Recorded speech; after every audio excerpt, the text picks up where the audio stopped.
Okay so जय हिंद दोस्तों।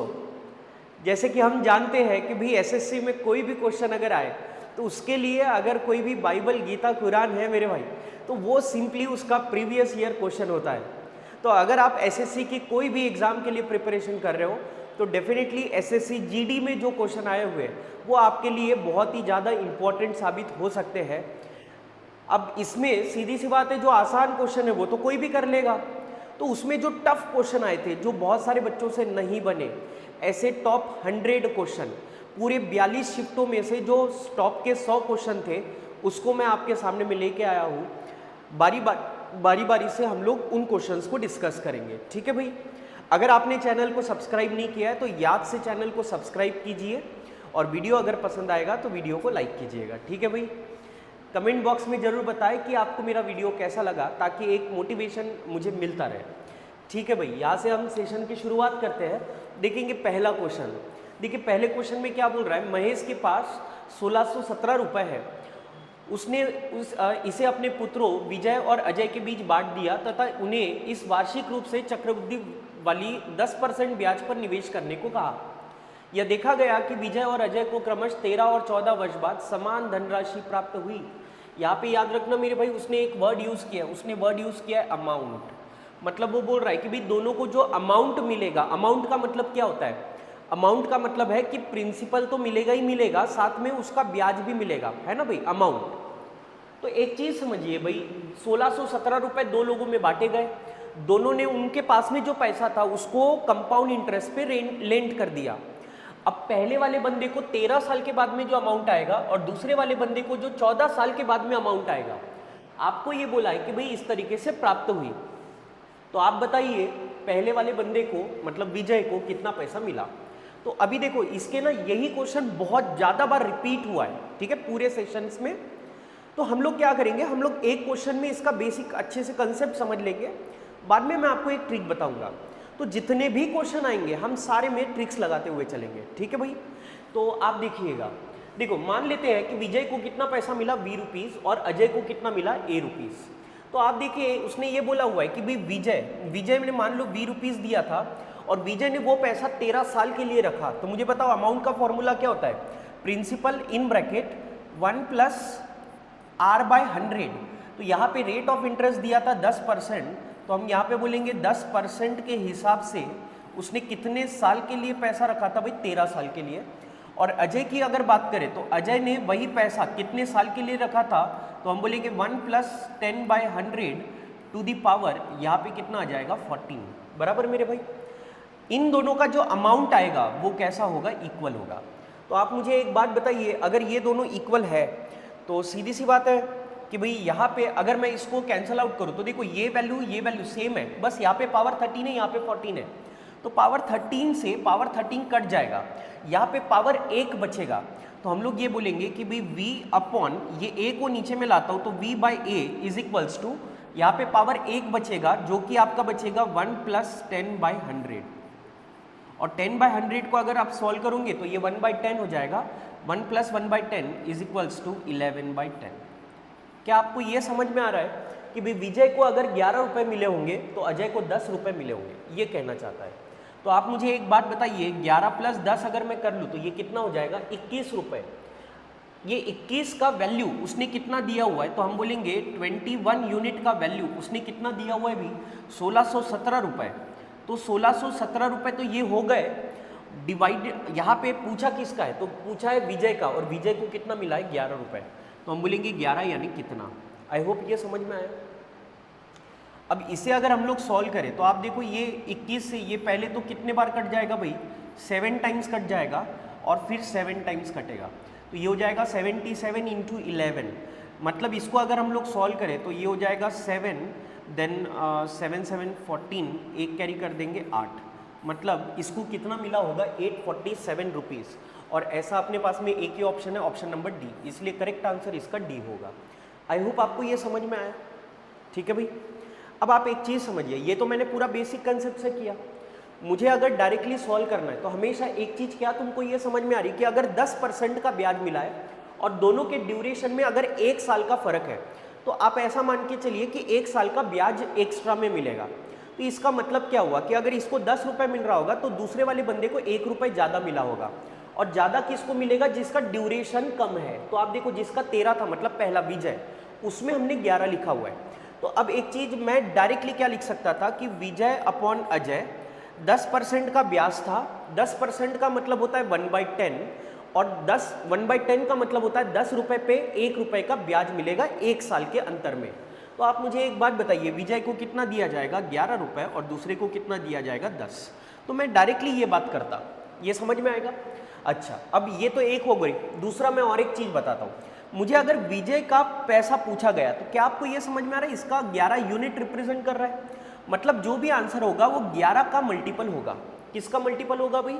11 का। और दूसरे वाले बंदे का अगर पूछा तो तब हम बोलेंगे वो 10 का मल्टीपल होगा। आई होप क्लियर है? ठीक है, तो बिना सॉल्व करे मैं इसका आंसर एक्चुअली टिक कर सकता था। कैसे कर सकते थे? हम बोलते थे 11 से डिवाइड होगा जो भी आंसर होगा, तो ना तो 870 डिवाइड होता है ना तो 697 डिवाइड होता है, तो जो भी आंसर होगा वो या तो 777 है या तो 847 है। अब इसमें भी आपको एक दूसरा समझना पड़ेगा कि भाई वो जो 1617 रुपये है उसमें कहीं पे भी 5 का मल्टीपल नहीं है। अगर आप ये कैलकुलेशन देख रहे होंगे तो यहाँ पे कहीं पे भी 5 नहीं आएगा, और क्योंकि 5 नहीं आएगा तो सीधी सी बात है जीरो कैसे बनेगा मेरे भाई? जीरो तो तब बनता है जब मल्टीप्लाई में 5 आता है। तो आप मुझे एक बात बताओ, 770 भी नहीं हो सकता, मतलब करेक्ट आंसर कौन सा होगा? 847। आई होप आपको ये समझ में आया। ठीक है भाई, इसके बाद वाले क्वेश्चन आपने खुद से ट्राई करने। ठीक है भाई, वीडियो पॉज करेंगे, आंसर निकालेंगे और फिर आगे बढ़ेंगे। ठीक है भाई, चलो नेक्स्ट क्वेश्चन की ओर जाते हैं। नेक्स्ट क्वेश्चन देखिए, सेम वही क्वेश्चन है लेकिन अब इसमें मैं डायरेक्ट आंसर बताऊंगा। देखो इसमें क्या बोल रहा है, नितिन के पास में 1617 रुपये, मतलब आप देखो एसएससी वाला कितना खतरनाक है, वैल्यू भी नहीं बदलता। ठीक है भाई, वैल्यू भी सेम रखेगा, बस नाम बदलेगा। तो यहाँ पे 1617 रुपये थे, 10% का ब्याज था, और एक को 17 साल और दूसरे को 18 साल, और बाद में दोनों को जो अमाउंट मिला वो सेम मिला। तो मैं डायरेक्टली बोलूँगा कि भाई उसके दो पुत्र कौन से थे? प्रवीण और ऋषि।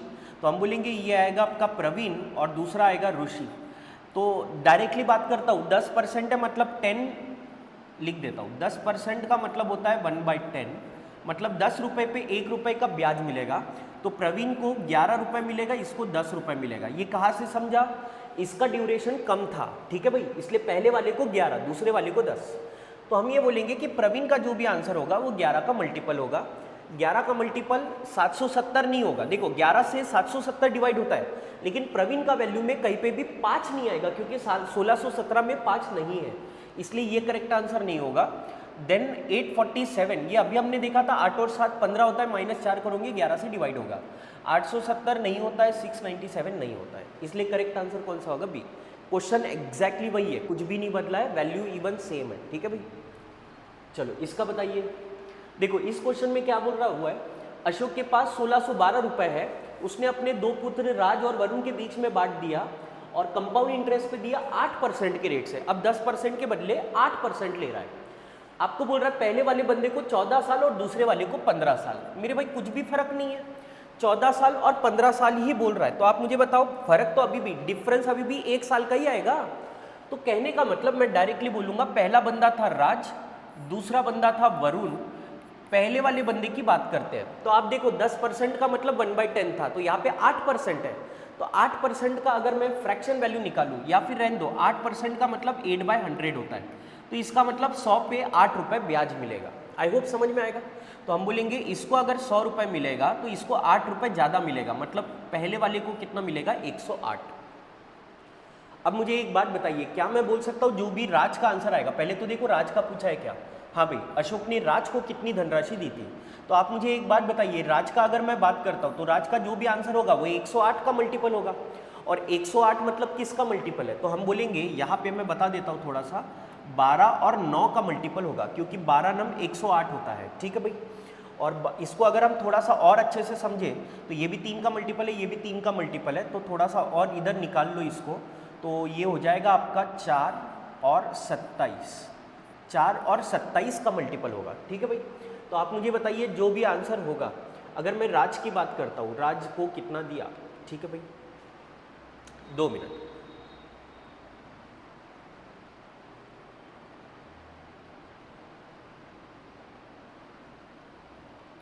आप मुझे बताओ 108 मतलब 9 का मल्टीपल है, तो मैं डायरेक्टली बोलूँगा कि भाई जो भी आंसर होगा वो 9 का मल्टीपल होगा। आप मुझे बताइए 6 ये इसकी अगर हम लोग बात करते हैं तो ये 9 का मल्टीपल होता है क्या? नहीं होता है। इसकी अगर बात करते हैं तो 7 7 14, 14 और 5 19, ये भी 9 का मल्टीपल नहीं है। ये 15 हो जाएगा, ये 12, 12 और 8 20 नहीं होता है। 8 और 3 11 और 7 18, ये 9 का मल्टीपल है। मतलब इसका करेक्ट आंसर कौन सा आएगा? 837। आई होप समझ में आया। नेक्स्ट क्वेश्चन की ओर बढ़ते हैं। देखो नेक्स्ट क्वेश्चन अगेन वही है मेरे भाई, कुछ भी नहीं बदला है, इवन शायद नाम भी नहीं बदला इसमें। तो ये राज और वरुण है, तो इसका आंसर तो हमने डायरेक्टली निकाल लिया था पहले। ये कितना रहेगा आपका? 847। ठीक है भाई, 10% ही था, लेकिन देख लो एक बार राज का ही पूछा है क्या? हाँ राज का ही पूछा है। ठीक है भाई, उधर देख लो बराबर है क्या? 18 19। देखो अभी यहाँ पे ईयर बदल दिया, लेकिन उससे क्या फर्क पड़ता है? ड्यूरेशन का गैप जो रहेगा वो 1 साल का है। Next again same question. यही क्वेश्चन ना ऑलमोस्ट 20-25 बार रिपीट हुआ है। आप थोड़ा सा ध्यान दीजिएगा इसको। यहाँ पे बोल रहा है आशीष के पास में 1617 रुपए थे, 14-15 मतलब 1 साल का डिफरेंस आएगा, 10% का रेट ऑफ इंटरेस्ट है। तो हम लोग बोलेंगे कि भाई 1617 है, मतलब पहला वाला पुत्र रहेगा अरुण और दूसरा वाला पुत्र रहेगा महेश। 10% है, मतलब ऊपर में 11 आएगा, नीचे में 10 आएगा।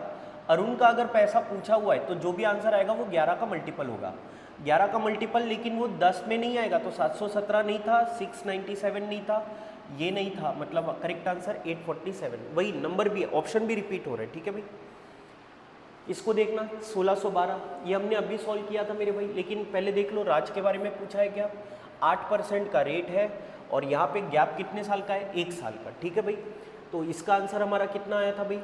इसका आंसर अगर हमने अभी किया था 8% वाला कहा गया, ये है 8% का कितना होता है? 837। तो यहाँ पे देखो 837, मतलब इसका करेक्ट आंसर सी होगा। ठीक है भाई, नेक्स्ट सेम वही क्वेश्चन है। अभी आप लोग देख लीजिएगा, मैं डायरेक्टली इसको आगे बढ़ता हूँ। ठीक है भाई, 10% है, इसका आंसर कितना आया था अपना? 847। ठीक है भाई, नेक्स्ट इसमें देखिएगा अब वैल्यू बदली हुई है, आंसर निकाल लेते हैं। देखो इसमें बोल रहा है 1224 रुपए थे, उसने अपने 2 पुत्र वीर और नितिन के बीच में वो पैसा बांट दिया। बाद में वो बोल रहा है कि एक को 12 साल के लिए दिया था, दूसरे को 13 साल के लिए, और दोनों का अमाउंट सेम आया। तो आप मुझे बताओ यहाँ पे रेट ऑफ इंटरेस्ट कितना है? तो यहाँ पे रेट ऑफ इंटरेस्ट उसने दिया था 4% का।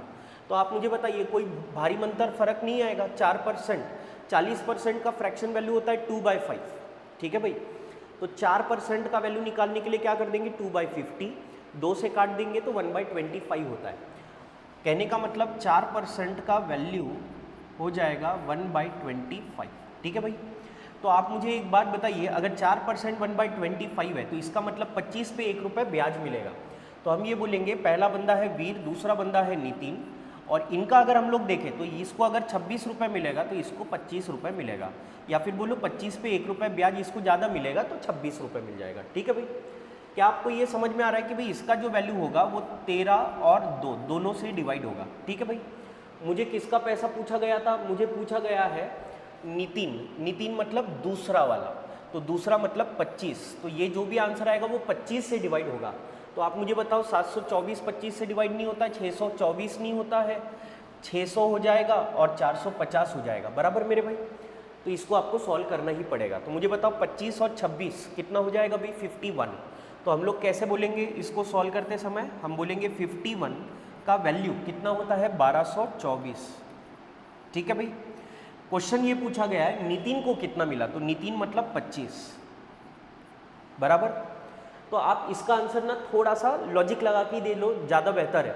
कैसे मैं बताता हूँ, देखो 51 का वैल्यू 1224 है, तो 51 का आधा करोगे तो 25 पॉइंट समथिंग होगा, और 1224 का अगर आप आधा करते हो तो 612 होता है। ये 612 से हल्का सा कम रहेगा। क्या आपको समझ में आ रहा है? वो 600 रहेगा, इसीलिए इसका करेक्ट आंसर कौन सा होगा? सी। ठीक है, इसको सॉल्व करने की जरूरत नहीं है। नेक्स्ट देखिए, इस क्वेश्चन में क्या बोल रहा है? केतन के 2 पोते थे महेश और डेविड। 15 वर्षीय महेश को केतन की संपत्ति से कुछ धनराशि मिलती है और 16 वर्षीय डेविड को बाकी धनराशि मिलती है, लेकिन महेश और डेविड को धनराशि तभी मिलेगी जब वे 22 वर्ष के हो जाएंगे। तो आप एक चीज़ समझो, ये वही क्वेश्चन है, बस उस क्वेश्चन को थोड़ा सा ऐसा पलट दिया बिल्कुल। कैसे करेंगे? तो आप देखो, ये 15 साल का था और ये 16 साल का था, बराबर, लेकिन दोनों जब 22 साल के हो जाएंगे ना तब पैसा मिलेगा। इसका मतलब क्या है कि इसको 15 साल वाले को, मुझे बताओ 15 से 22 साल मतलब कितने साल के बाद में मिलेगा, तो हम बोलेंगे इसको तो 7 ही साल के बाद मिलेगा। लेकिन जो 16 साल वाला है, 16 साल वाले को 22 साल में मिलेगा, मतलब 6 साल के बाद मिलेगा। तो पहले वाले बंदे को 7 साल, जबकि दूसरे वाले बंदे को 6 साल के बाद में ही पैसा मिल जाएगा। तो आप मुझे एक बात बताइए, 10% का रेट ऑफ इंटरेस्ट है और आपको ये बोला हुआ है कि भाई उन्हें समान धनराशि मिलती है, मतलब सेम वही चीज़ है, ठीक है भाई। तो आप मुझे एक बात बताइए, इसको अगर मैं थोड़ा सा सॉल्व करने की कोशिश करता हूँ तो आप एक चीज़ समझना कि भाई दो बंदे कौन से थे, महेश और डेविड। ये है महेश, ये है डेविड। डिफरेंस जो है वो 1 साल का रहेगा, लेकिन आप एक चीज़ समझो, ड्यूरेशन कम किसका है, तो ये 15 साल वाला है और ये 16 साल वाला है। तो ड्यूरेशन एक्चुअली इसका कम है, क्योंकि जो 16 साल वाला है उसका कम है, मतलब दूसरा जो बंदा है उसका ड्यूरेशन कम है, और जिसका ड्यूरेशन कम होता है ध्यान रखना उसका अमाउंट ज़्यादा आता है, मतलब इसको 11 मिलेगा, इसको मिलेगा 10। ये समझा मेरे भाई। अब आपको क्वेश्चन में क्या पूछा हुआ है बताइए, अगर केतन के पास में टोटल कितना था 25,200, तो डेविड को कितना मिलेगा, तो मुझे बताओ डेविड को कितना मिलेगा, शुरुआत में ही 11। इसका मतलब ये हुआ जो भी आंसर आएगा पहली बात तो वो 11 का मल्टीपल होगा। तो ऐसा ऑप्शन देख लो पहले जो 11 से डिवाइड होता हो, तो 11 से अगर आप देखोगे तो ये ऑप्शन डिवाइड नहीं होता। इसकी बात करेंगे ये 11 से डिवाइड होता है, इसकी बात करेंगे 11 से डिवाइड नहीं होता, इसकी बात करेंगे तो ये 7 और 1 8 और ये 6 नहीं होता है। मतलब इकलौता मेरा आंसर कौन सा आएगा, 13,200 रुपये, ठीक है भाई। लेकिन फिर भी अगर मेरे को सॉल्व करना है तो ये 21 टोटल अगर आप देखोगे तो 21 हो जाएगा। मतलब ये हुआ कि ये जो 21 रुपये है ये एक्चुअली 25,200 रुपये है। तो अगर 21 यानी 25,200 है तो आपको पूछा डेविड को कितना दिया जाएगा, 11 यानी कितना। आई होप समझा।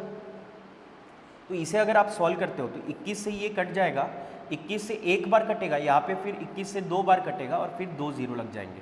तो 12 गुना 11 करते हो तो ये आता है आपका 132 और फिर 2 जीरो लगा दिए जाएंगे, मतलब इसका करेक्ट आंसर होगा 13,200। ठीक है भाई, समझ में आया आपको। अब देखो ये मैंने जो टॉप के 100 है, लेकिन मुझे कैसे पता चला ये टॉप के 100 है, टफ क्वेश्चन है। तो मैंने ये डेटा उठाया रैंकर्स मित्रा से। रैंकर मित्रा ने अपनी है ना क्वेश्चन सीरीज रिलीज़ की थी, उसमें जो बच्चों को नहीं समझ में आया या जो क्वेश्चन वो नहीं कर पाए, तो ये जो क्वेश्चन थे ना ये ऑलमोस्ट 12%, 13%, 26% ऐसे बच्चों ने सॉल्व किया हुआ है। आप देखिए क्वेश्चन कितना आसान था। ठीक है भाई, नेक्स्ट क्वेश्चन की बात करते हैं। सेम वही क्वेश्चन अगेन रिपीट हो रहा है। अभी फटाफट बात करता हूँ। 1612 रुपये दिए टोटल थे, 8% का ब्याज था और दोनों में डिफरेंस कितने का था, 13 और 14 साल का। आनंद और अनिल है, पहले वाले बंदे का पूछ रहा है। तो आप देखो पहला मतलब वही 13 वाले का ही पूछ रहा है, तो इसका आंसर कितना आया था भाई अपना वाला, इसका आंसर आया था अपना ये 1 नहीं है यहाँ पे 837। ठीक, इसका करेक्ट आंसर अगर आपको याद होगा तो आपका आया था 875। आई होप ये समझ में आ जाएगा। ओके तो देखिए अभी ये जो क्वेश्चन है एक्चुअली ये एवरेज का क्वेश्चन है। क्वेश्चन इजी है लेकिन इसका जो कैलकुलेशन रहेगा वो थोड़ा सा लेंदी है, इसलिए बहुत सारे बच्चों ने इसको अटेम्प्ट नहीं किया पहली बात, और मान लो अगर किया भी तो उसमें उनका टाइम अच्छा खासा चला गया है ना भाई। तो इसीलिए देखो इसको अभी करना कैसे है। इसमें बोल रहा है 21 संख्याओं का औसत 74 है, 11 संख्याओं का औसत 72.8 है और जो अंतिम 11 संख्याएं हैं उनका औसत होता है 77.2। यदि 10वीं संख्या 11वीं संख्या से 5 कम है और यदि 10वीं संख्या और 11वीं संख्याओं को भी हटा दिया जाता है तो शेष संख्याओं का औसत कितना होगा हमको ये बताना है, और जो आंसर रहेगा वो अप्रोक्सीमेट में बताना है। ठीक है भाई, तो देखो पहले तो मुझे ये समझ में आ रहा है कि भाई यहाँ पे जो पहली 11 संख्याएं हैं और जो आखिरी की 11 संख्याएं हैं इनको अगर मैं जोड़ दूं तो 11 और 11 मतलब 22 संख्याएं होती है। 22 में से मैं 21 संख्याएं अगर माइनस कर दूं तो एक संख्या बचेगी। वो एक संख्या कौन सी बचेगी, तो वो 21 संख्याओं में जो मिडल वाला नंबर रहेगा वो दोनों में रिपीट हो रहा है, मतलब वो 11वां नंबर रहेगा, क्योंकि 10 इधर जाएंगे 10 इधर जाएंगे, बीच में एक बचेगा 11वां नंबर। तो वो 11वां नंबर मैं डायरेक्टली पहले तो निकाल सकता हूँ। कैसे निकालेंगे, तो हम ये बोलेंगे कि भाई देखो वो 11 संख्याएं कौन सी थी भाई, 11 संख्याओं का एवरेज था 72.8। फिर अगली जो 11 संख्याएं हैं उनका एवरेज कितना हो रहा है भाई 77.2। इसमें से मैं 21 माइनस कर देता हूं पहले, तो वो होता है आपका 74। ठीक है भाई, तो इसका एवरेज अगर मैं निकाल लेता हूँ तो आप मुझे बताओ, इसका अगर मैं एवरेज निकाल लेता हूँ तो ये कितना हो जाएगा भाई। यहाँ पे डेविएशन का मेथड लगाते हैं, ज़्यादा इजी हो जाएगा। मैं मिनिमम एवरेज ले लेता हूँ 72। तो आप मुझे बताइए, अगर मैं मिनिमम एवरेज 72 लेता हूँ तो यहाँ पे एक्स्ट्रा में कितना बचेगा, तो वो बचेगा आपका 0.8, ये बचेगा आपका 72 लिया मतलब 5.2 बचेगा, और यहाँ पे बचेगा 2। ठीक है भाई, तो हम बोलेंगे एक्स्ट्रा में एवरेज कितना आएगा, तो एक्स्ट्रा में एवरेज आएगा 0.8 इंटू 11 मतलब ये होता है आपका 8.8, देन प्लस 5.2 इंटू 11 मतलब 574 मतलब 57.2 आएगा, और 2 इंटू 21 मतलब ये हो जाएगा -42 डिवाइडेड बाई में, क्योंकि एक ही नंबर बचता है तो डिवाइडेड बाई में एक ही आएगा। इन दोनों को ऐड कर लेंगे तो ये हो जाएगा आपका 66, और 66 माइनस 42 करेंगे तो ये हो जाएगा आपका 24। तो एक्स्ट्रा में एवरेज आ रहा है 24। तो आप मुझे बताओ, ये 72 हो जाएगा और ये 24 हो जाएगा, इन दोनों को ऐड कर लेंगे तो ये हो जाएगा आपका 6 और ये हो जाएगा 9, मतलब जो 11वां नंबर रहेगा उसका वैल्यू होता है 96। ये इसका मीनिंग है। अब मुझे बताइए, अगर 11वां नंबर 96 है, 11वां नंबर अगर 96 है, तो उसने बोला है कि भाई जो 10वां नंबर था, 10th नंबर, वो 11वें नंबर से 5 कम है। तो मुझे बताओ, ये अगर ये इससे 5 कम कर दूं तो वो कितना हो जाएगा, 91 हो जाएगा। इन दोनों का एवरेज अगर मैं निकाल दूं तो ज्यादा इजी हो जाएगा क्वेश्चन, बाकी कुछ नहीं है। ठीक है भाई, इन दोनों को अगर ऐड कर लेते हैं या फिर इनका एवरेज बोलेंगे तो वो एग्जैक्टली मिडल वैल्यू आएगी। तो ये हो जाएगा आपका 7 एंड ये हो जाएगा 187। इनका एवरेज निकालते हैं, डिवाइडेड बाय 2 कर देंगे तो ये हो जाएगा 63.5। आई होप ये समझ में आए। अब इनका एवरेज 63.5 आ गया, नहीं इनका एवरेज ये कैसा आएगा, 93.5 आएगा, सॉरी।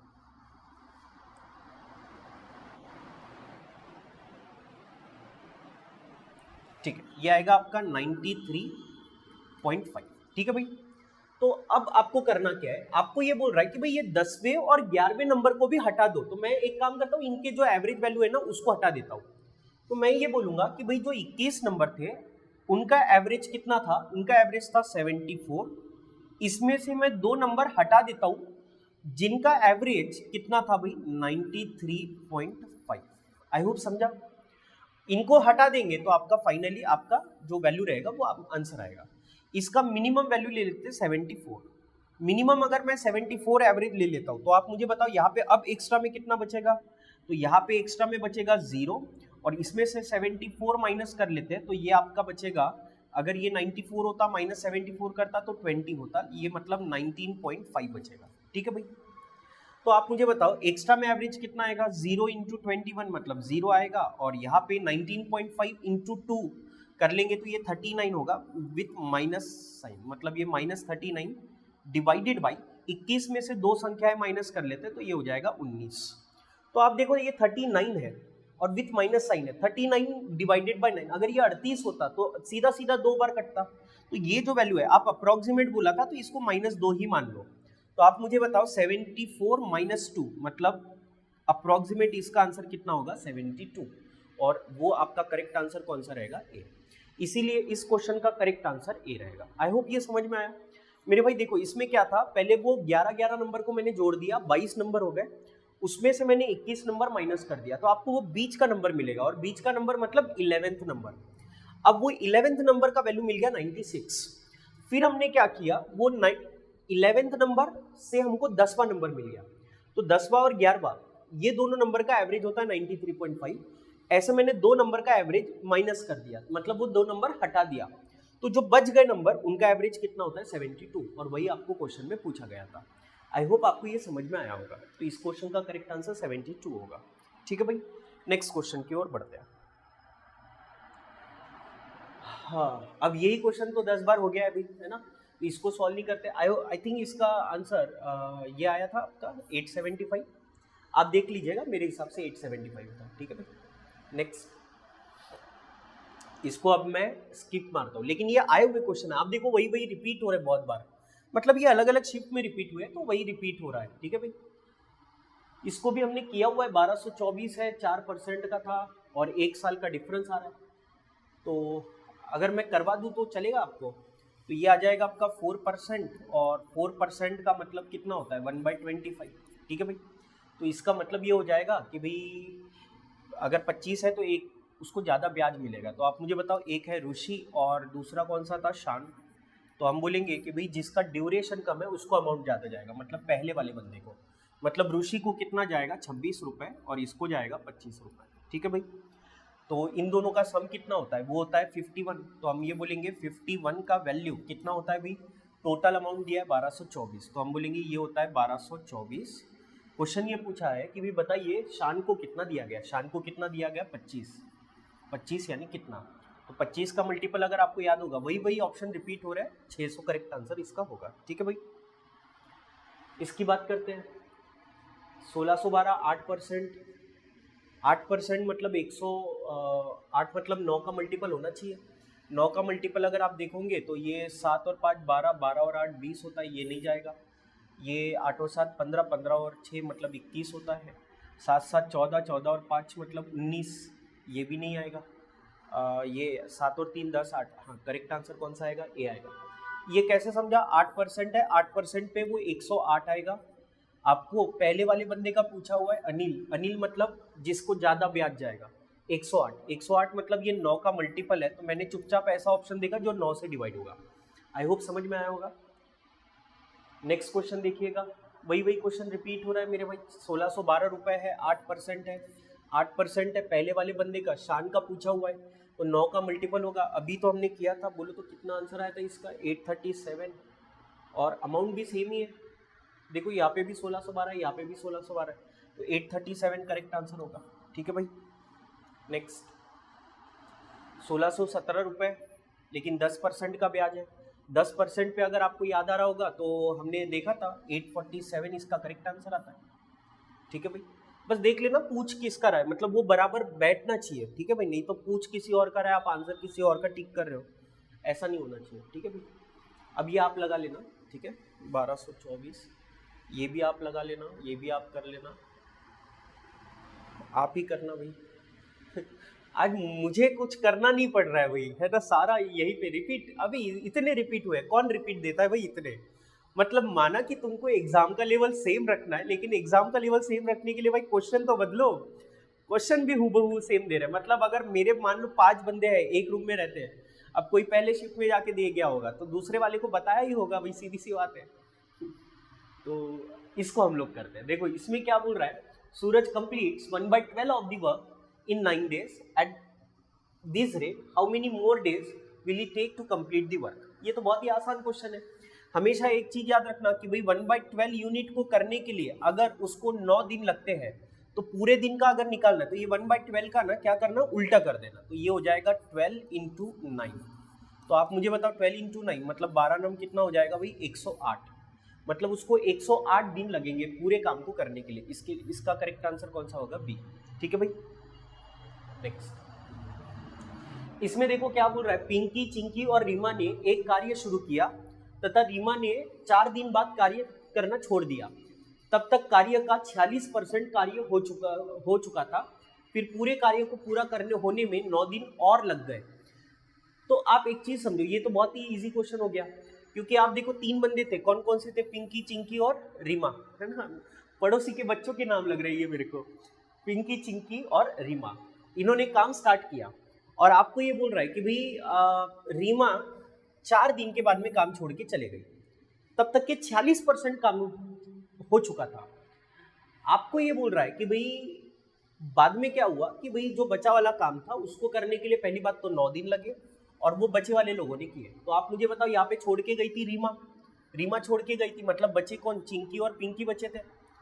इसका मतलब ये हुआ कि भाई पिंकी, चिंकी और रीमा अगर ये काम करते हैं कितने दिन भाई, 4 दिन, तब जाके कितने % का काम हो जाता है, 46% का काम हो जाता है।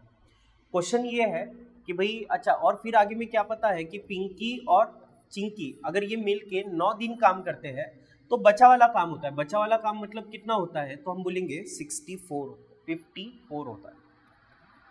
आई होप समझाइए। तो ये 2 कंडीशन है, मैं सिंपली दोनों को क्या कर देता हूँ, डिवाइड। तो आप मुझे बताओ, अगर मैं दोनों को डिवाइड करूँ, दोनों को डिवाइड कर देता हूँ, तो इसको जस्ट सिंपली है ना रेशो ले लेंगे, इजीली सॉल्व हो जाएगा। तो आप मुझे एक बात बताओ, यहाँ पे अगर हम इसको सॉल्व करने की कोशिश करते हैं तो ये 2 बार कट जाएगा, ये 2 से अगर काटेंगे तो 23 टाइम्स कटेगा, 9 से ये 6 बार कट जाएगा, ये 2 नीचे में आ जाएगा तो ये हो जाएगा 12। तो क्या आपको ये समझ में आ रहा है, P plus C plus R divided by P plus C, अगर मैं इसकी बात करता हूँ तो ये होता है 23 और ये हो जाता है 12। ये समझ में आएगा। अब आपको क्वेश्चन में ये बोल रहा है in how many days can Reema alone complete the work. अब देखो वो तो मैं यही से निकाल सकता हूं, कैसे समझना, यहां पे P प्लस सी का वैल्यू 12 है, तो अगर ये 12 है तो ये भी P प्लस सी 12 होगा, और अगर ये 12 है तो 12 में कितना ऐड करूं कि मेरा आंसर 23 आएगा। तो सीधी सी बात है R का वैल्यू मेरे को 11 रखना पड़ेगा। ये समझ में आएगा। तो क्या आपको ये समझ में आ रहा है कि भाई 54% काम करने के लिए P और C को 9 दिन लगते हैं। 54% काम करने के लिए अगर मैं P प्लस C की बात करता हूं तो मुझे ये समझ में आ रहा है 54% काम करने के लिए उनको 9 दिन लगते हैं। तो आप मुझे बताओ पहले तो 100% काम करने के लिए कितने दिन लगेंगे, मैं ये बात करता हूँ। मुझे बताओ ये 9 से कितने बार कट जाएगा, भाई 9 से ये 6 बार कट जाएगा, और 6 से इसको डिवाइड कर देंगे तो x का वैल्यू कितना हो जाएगा, ये हो जाएगा आपका 100 डिवाइडेड बाई 6। काटो मत, एज इट इज रखो। मतलब मैं ये बोलूंगा कि भाई P और C को पूरा काम करने के लिए 100/6 डेज लगते हैं, लेकिन पूछा P और C का नहीं था, पूछा था R का। आप देखिए P और C का वैल्यू 12 है, तो 12 यूनिट की कैपेसिटी से काम करेंगे तो 100/6 डेज लगते हैं। क्वेश्चन ये 11 के हिसाब से काम करेंगे तो कितना लगेगा, मतलब क्वेश्चन ये बना 12 यूनिट से काम करेंगे तो 100/6 डेज, 12 के हिसाब से 100/6। क्वेश्चन ये है 11 के हिसाब से कितना लगेगा। आई होप ये समझ में आया। इसको अगर हम लोग सॉल्व करते हैं तो ये 6 से ये कितने बार कट जाएगा मेरे भाई, 2 बार कट जाएगा, और 2 गुना 100 ये 200 हो जाता है, तो x का वैल्यू कितना हो जाएगा आपका 200/11। और अब इसको अगर हम थोड़ा मिक्स फ्रैक्शन में कन्वर्ट करें तो ये 11 1 जा 11 हो जाएगा आपका, यहाँ पे 9 बचेगा तो 90 हो जाएगा, 11 8 जा 88 हो जाएगा, रिमाइंडर में बचेगा 2। तो हम बोलेंगे कि इसका करेक्ट आंसर कितना होगा 18 2/11, और 18 2/11 आपका ये करेक्ट आंसर है। ये 182/11 नहीं है, 18 2/11 है, ठीक है भाई। तो इसका करेक्ट आंसर डी आएगा। आई होप आपको क्वेश्चन समझ में आया। क्वेश्चन इजी था, थोड़ा सा दिमाग लगाना था बस, बाकी कुछ नहीं। नेक्स्ट देखिए, इस क्वेश्चन में क्या बोल रहा है, 1230 रुपये प्रति सैकड़े की दर पर 400 नाशपाती खरीदे गए और 980 रुपये के लाभ पर बेचे गए, तो प्रति दर्जन नाशपातियों का विक्रय मूल्य क्या होगा ये बताना है। देखो ये कुछ नहीं है कि भाई 400 पल्स खरीदे गए, कितने रुपए में खरीदे गए, 1230 रुपये, लेकिन वो पर 100 का ग्राम है, मतलब 100 यूनिट अगर आप खरीदोगे तो 1230 रुपये का होगा। तो ऐसे कितने खरीदे गए थे, 400 खरीदे गए थे और उसको बेचा गया 980 रुपये में। तो आप मुझे एक बात बताओ, पहले तो खरीदा कितने का गया था 1230, लेकिन ये 100 का प्राइस था, 400 का कितना हो जाएगा मल्टीप्लाई बाय 4। तो इसको अगर हम लोग सॉल्व कर ले तो ये 0 हो जाएगा, ये 4 तिया 12 हो जाएगा, 12 चौ 48 और 1 49 हो जाएगा। कहने का मतलब 4920 रुपीज़ में खरीदा गया था और फिर उसको बेच दिया गया होगा, लेकिन उसने बोला कितने में बेचा, तो वहाँ पे प्रॉफिट बताया हुआ है 980 रुपये का प्रॉफिट हुआ। आई होप ये समझ में आया। तो 980 रुपये इसमें जोड़ देंगे तो आप मुझे एक बात बताओ ये कितना हो जाएगा भाई, ये हो जाएगा 0, ये 8 और 2 ये 10 हो जाएगा, ये 9 9 18 और 1 19 हो जाएगा, एक कैरी कर देंगे तो ये 5 हो जाएगा, मतलब 5900 रुपये में बेचा गया। तो आपको ये बोल रहा है find the selling price per dozen of the pair. Per dozen का मतलब क्या होता है कि भाई इसको आप एक डजन में, मेरे को बताओ ये प्राइस जो आया वो कितने का आया, वो 400 का आया। तो मुझे बताओ 5900 रुपये अगर 400 का प्राइस है तो इसको मैं 100 से डिवाइड कर देता हूँ, पहले तो 0 0 कट गया, मतलब 59 ये 4 का प्राइस आया। अब 59 अगर ये 4 का प्राइस है तो एक डजन में 12 यूनिट होते हैं, तो 12 के लिए मेरे को इसको कितने से मल्टीप्लाई करना पड़ेगा, 3 से। देखो 4 यूनिट 59 में, तो 12 के लिए 3 से मल्टीप्लाई कर देंगे तो ये 9 तिया 27 हो जाएगा, 9 तिया 27 हो जाएगा, कैरी 2 हो जाएगा, 5 तिया 15 और 2 मतलब 17। तो इसका करेक्ट आंसर कौन सा आएगा 177, इसीलिए इसका करेक्ट आंसर ए आएगा। आई होप आपको ये समझ में आया, ठीक है भाई। ओके देखो अब ये जो क्वेश्चन है इसमें क्या बोल रहा है, या आपको बोल रहा है कि एक रेलगाड़ी की जो चाल है वो 65 किलोमीटर पर आवर है और 35 मिनट 15 सेकंड में बताओ वो कितना किलोमीटर कितना मीटर दूरी तय करेगी। बेसिकली ये क्वेश्चन जो है इसमें आपका कैलकुलेशन टेस्ट किया हुआ है, बाकी कुछ है नहीं क्वेश्चन के अंदर, ठीक है भाई। तो तो आप देखो आपको स्पीड कितना दिया हुआ है, आपको स्पीड दिया हुआ है 65 किलोमीटर पर आवर और टाइम जो दिया हुआ है वो 35 मिनट 2 मिनट। आपको जो टाइम दिया हुआ है वो है 35 मिनट 15 सेकेंड।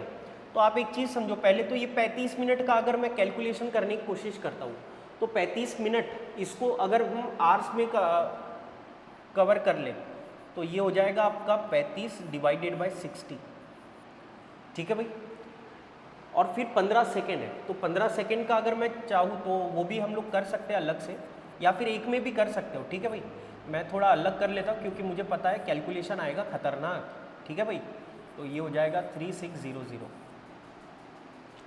तो इसे अगर आप लोग सॉल्व करने की कोशिश करो, या फिर एक काम कर लो मेरे भाई, ज़्यादा बेटर ये होगा,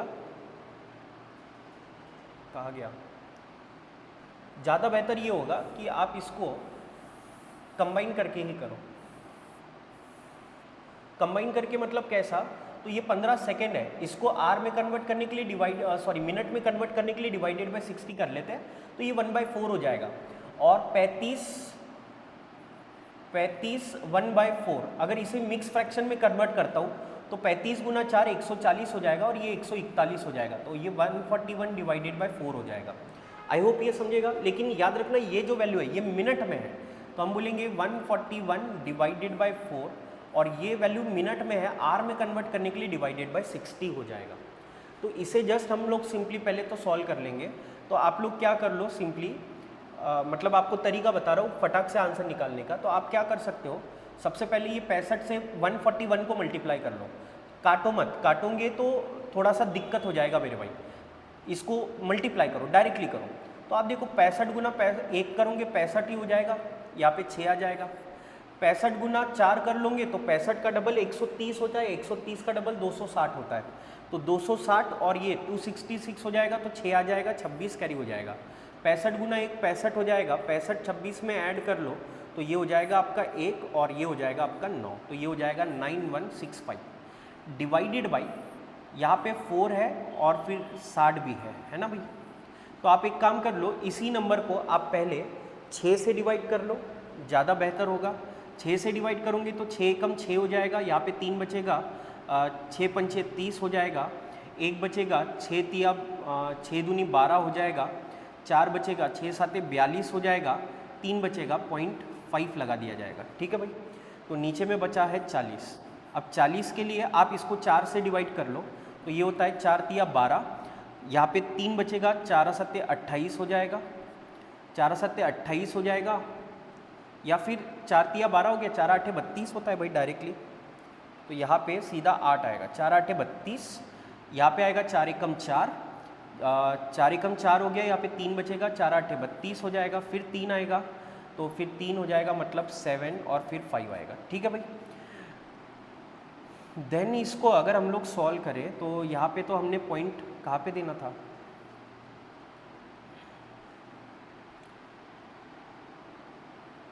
दो मिनट, इसको हमने 4 से डिवाइड कर लिया था, तो ये हो जाएगा आपका 4 तिया 12, 3 बचा, 4 आठे 32, 4 एकम 4, फिर यहाँ पे 3 बचा था, तो यहाँ पे पॉइंट आएगा, ठीक है भाई। फिर डिवाइडेड बाय 10 करेंगे तो ये 10 इधर आ जाएगा, मतलब ये वैल्यू हो जाएगा 38.1875, ठीक है भाई। तो आप देखो ऐसा कौन सा ऑप्शन दिख रहा है आपको, 38 मतलब 38 आएगा, तो ये तो नहीं है, ये दिख रहा है भाई, हो गया, आपका आंसर मिल गया। याद रखना 1875 है, 1785 नहीं। आप देखो कितना माइन्यूट है ना भाई, खतरनाक कैलकुलेशन था। आपका करेक्ट आंसर कौन सा होगा बी, 38 किलोमीटर और फिर ये आएगा मीटर में, ठीक है भाई। नेक्स्ट क्वेश्चन देखिएगा, कैलकुलेटिव था वो क्वेश्चन, बाकी कुछ था नहीं उसके अंदर। देखो इसमें क्या बोल रहा है, ये क्वेश्चन अच्छा है, इसमें आपको ये बोल रहा है ABCD अलग अलग तौर पर एक कार्य को करते हैं क्रमशः 30 दिन 33 दिन 36 दिन 44 दिन। यदि A और B को C और D द्वारा बारी बारी से यहाँ पे ये बोल रहा है कि भाई in how many days can A and B together complete the work, if A and B together are assisted by C and D on alternate days, ठीक है भाई, alternate 2 days starting with C for the first 2 days and D on the next 2 days and again C on the next 2 days and so on। ठीक है भाई, मतलब A और B तो साथ में ही काम कर रहे हैं, लेकिन फिर बाद में अल्टरनेट डे में C और D काम करने के लिए आ रहा है 2-2 दिन के लिए। ठीक है भाई, तो क्वेश्चन इजी है, बस करना पड़ेगा थोड़ा सा। ठीक है भाई, तो एक चीज़ समझो, यहाँ पे A B C D ये 4 बंदे हैं। बोलो A कितना दिन लगाता है? A लगाता है 30 दिन, B लगाता है 33 दिन, C लगाता है 36 दिन और D लगाता है 44 दिन। ठीक है भाई, तो इनका अगर मेरे को एलसीएम लेना है तो एलसीएम अगर हम लोग ले तो ये 33 और ये आपका हो जाएगा 44। अगर हम इसका रेशो ले ले तो ये होता है 4:3। तो ये तो इनका एलसीएम तो हो जाएगा 132। ठीक है, मतलब 33 और 44 इसका एलसीएम 132 हो जाएगा। अब 132 जो होता है वो 36 से डिवाइड नहीं होता है, तो इसको अगर आपको सॉल्व करना है तो 30 और 36 इसका अगर आप एलसीएम लोगे तो वो हो जाएगा आपका 180। तो 180 आ गया। तो आप एक काम कर लो, मान लो कि भाई टोटल वर्क है 132 गुना 180। ठीक है, इससे फ़ायदा क्या होगा, इससे कैलकुलेशन इजी हो जाएगा आपका, बाकी कुछ नहीं है। तो आप मुझे एक बात बताइए, ये एक दिन में कितना यूनिट काम करेगा? तो इसको अगर हम लोग देखें तो ये आपका हो जाएगा,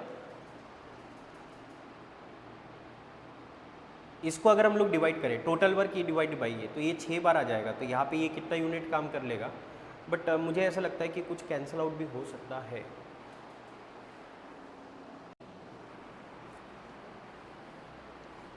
ओके भाई, देखिए इस क्वेश्चन में क्या बोल रहा है, बढ़िया सा एक क्वेश्चन है।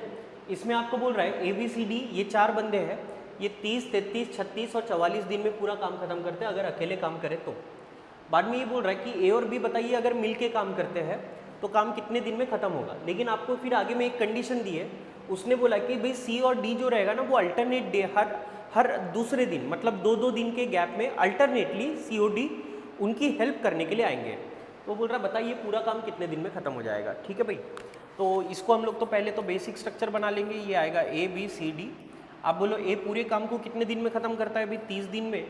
B कितने दिन लगाता है? 33 दिन। C कितने दिन लगाता है? 36 दिन। और ये कितने दिन लगाता है? 44 दिन।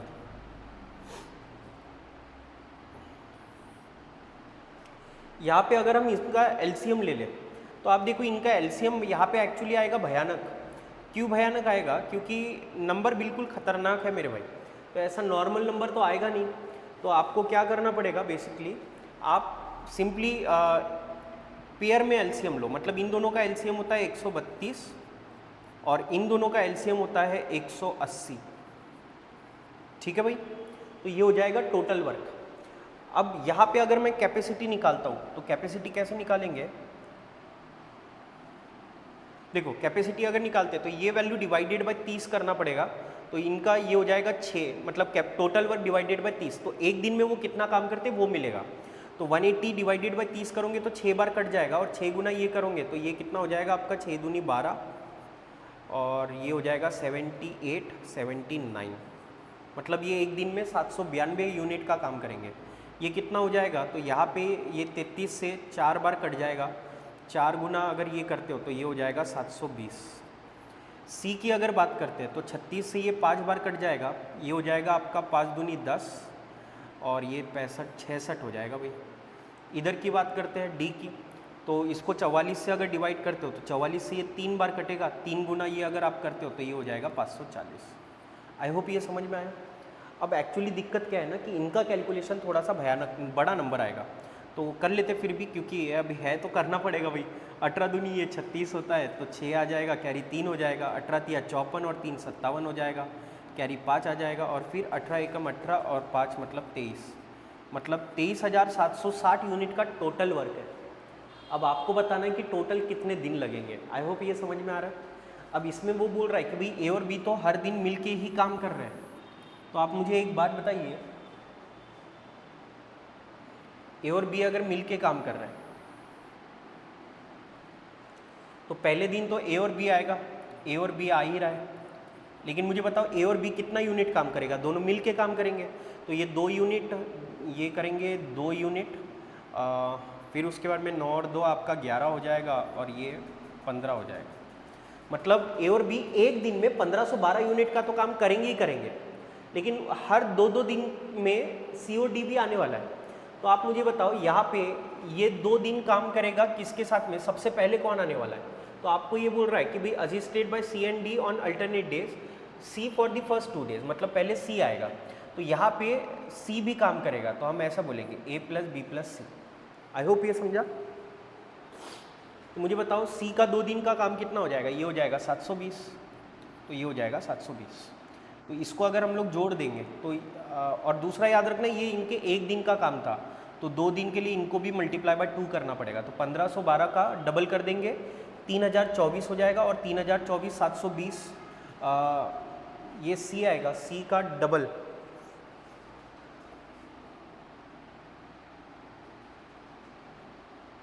दो मिनट आपको कंफ्यूजन ना हो इसलिए थोड़ा सा मैं साफ लिख रहा हूँ।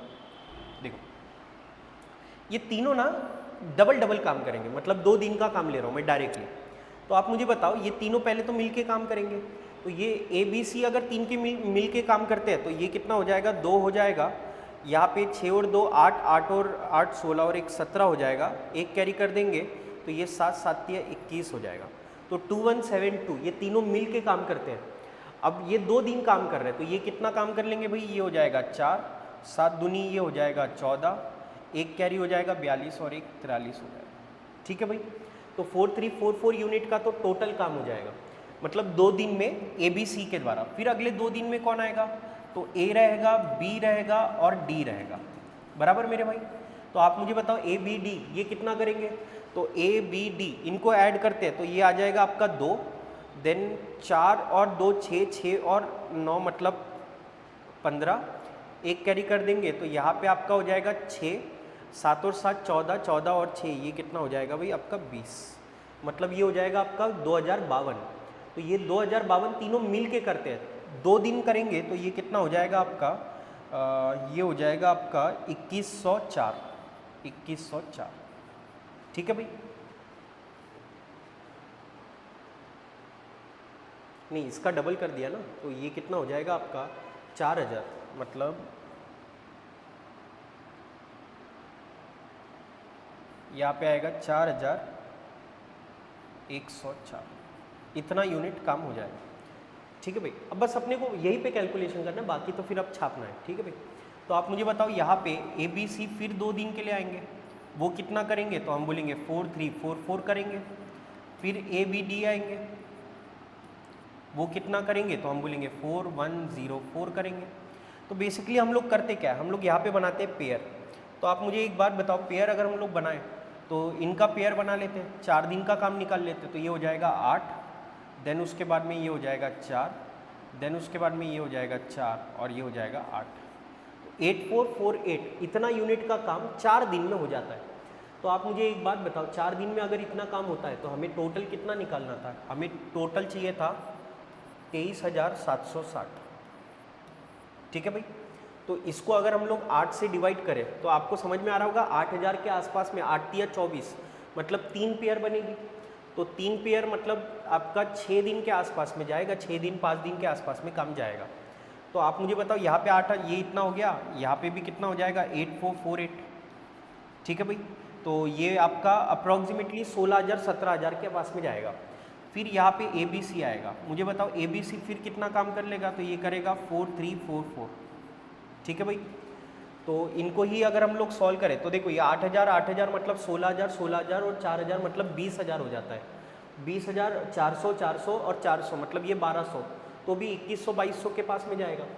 तो फिर सीधी सी बात है, मुझे और एक्स्ट्रा में जाना ही पड़ेगा। तो आप देखो 2 दिन 2 दिन 2 दिन और फिर इधर भी 2 दिन का काम, तो ये कितने हो गए भाई? 6 और 2 मतलब ये 10 दिन तो हो ही गए।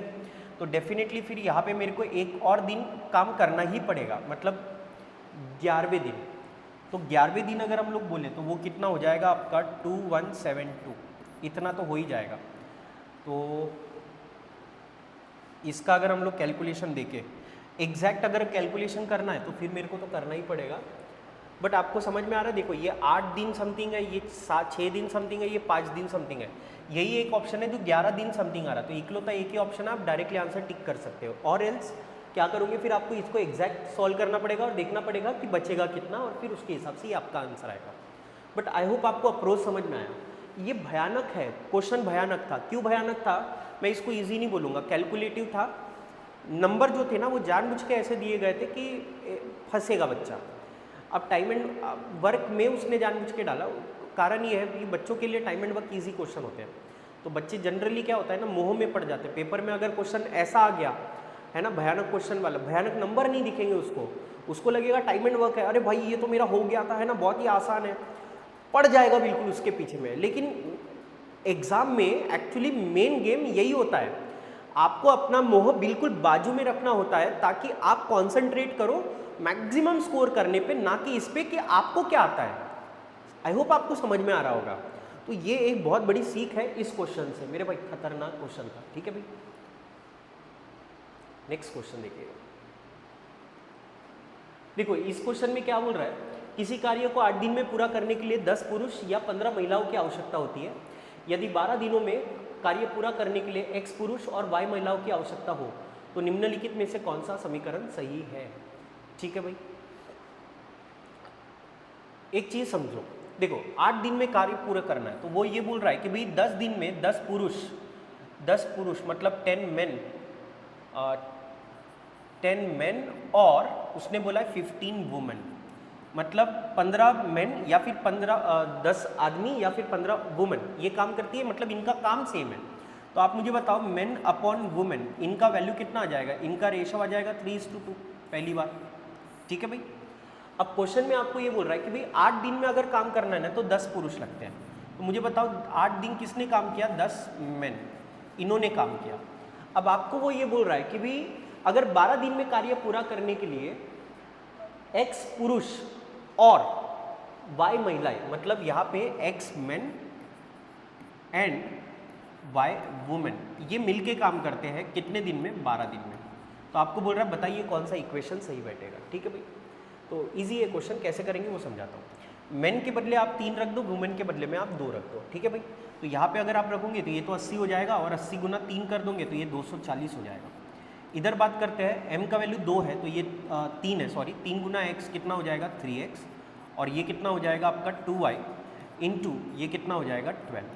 तो आप मुझे बताओ 12 से ये 240 कितने बार कट जाएगा, 20 बार, इसीलिए हम बोलेंगे 3x प्लस 2y इसका वैल्यू कितना होता है 20, और ये आपका एक्सप्रेशन करेक्ट बैठेगा। तो ऐसा कौन सा ऑप्शन दिख रहा है आपका, 3x प्लस 2y, इसलिए सी करेक्ट आंसर होगा। आई होप ये समझ में आए। तो क्वेश्चन ये इजी था मेरे भाई। ठीक है,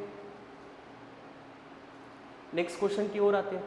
देखिए नेक्स्ट क्वेश्चन में क्या बोल रहा है, ओके देखिए इस क्वेश्चन में क्या बोल रहा है, ये एवरेज का एकदम बेसिक क्वेश्चन है। इसमें आपको ये बोल रहा है कि भाई 3 ग्रुप है, 3 ग्रुप में पर्टिकुलर इतने इतने इतने मेंबर है और उनका एवरेज अमाउंट इतना इतना इतना था।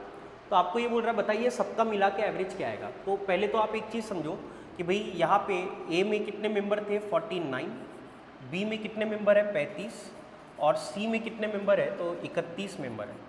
तो आपको ये बोल रहा है कि भाई ए का जो एवरेज वैल्यू था वो 106 था, बी का जो एवरेज वैल्यू था वो 141 था, और सी का जो एवरेज वैल्यू था वो आपका था 226। ठीक है भाई, तो आपको ये बोल रहा है कि भाई इनका अगर आप एडिशन करो तो ये 50 हो जाएगा और ये 65 हो जाएंगे, 65 और 50 ये हो जाएगा आपका 115। तो ये बोल रहा है ये 115 जो लोग हैं ना इनका एवरेज बताओ क्या होगा। ठीक है भाई, तो इस क्वेश्चन को आप कर सकते हो अगर आप इजी करना चाहो तो। ठीक है भाई, सम ऑफ डिजिट के मेथड से करोगे बहुत ज़्यादा होगा अच्छा, लेकिन यहाँ पे अगर आप देखोगे ना तो इन दोनों का सम ऑफ डिजिट सेम आएगा, इसलिए फिर सम ऑफ डिजिट से आप नहीं जाओ। तो इसको आप एक काम कर लो, ज़्यादा बेहतर तरीका ये होगा कि भाई आप डेविएशन के मेथड से जाओ। तो डेविएशन में आप क्या कर सकते हो, आप बेसिकली डेविएशन में ये कंसेप्ट लगाओगे कि भाई यहाँ पे मिनिमम निकाल लो 106, 141 और 226। यहाँ से अगर आप मिनिमम वैल्यू निकालते हो तो ये आप मान लो यहाँ पे सपोज आपने निकाल लिया 100, तो मुझे बताओ अगर मैं 100 निकाल लूँ तो यहाँ पे एक्स्ट्रा में कितना बचेगा 6, यहाँ पे एक्स्ट्रा में बचेगा 41, यहाँ पे एक्स्ट्रा में बचेगा 126। ठीक है भाई, देन अगर मैं इसको सॉल्व करता हूँ तो आप मुझे बताओ यहाँ पे एक्स्ट्रा में आप कितना आएगा, एक्स्ट्रा की अगर बात करते हैं तो यहाँ पे 6 गुना 49 मतलब 49 इंटू 6 आएगा, प्लस 41 इंटू 35 आएगा, प्लस यहाँ पे आएगा 126 इंटू 31।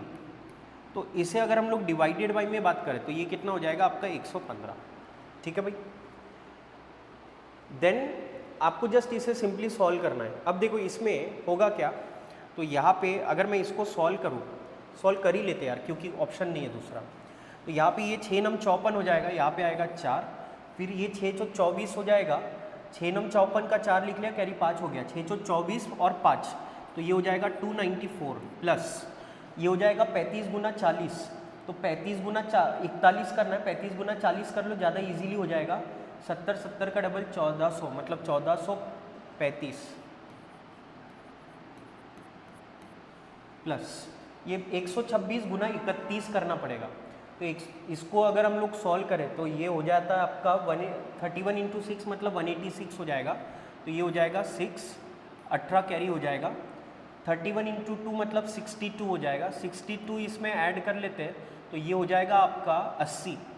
80 का यहाँ पे 0 आ जाएगा, कैरी 8 हो जाएगा।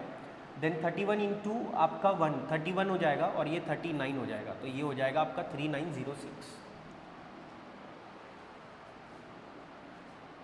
31 इंटू 6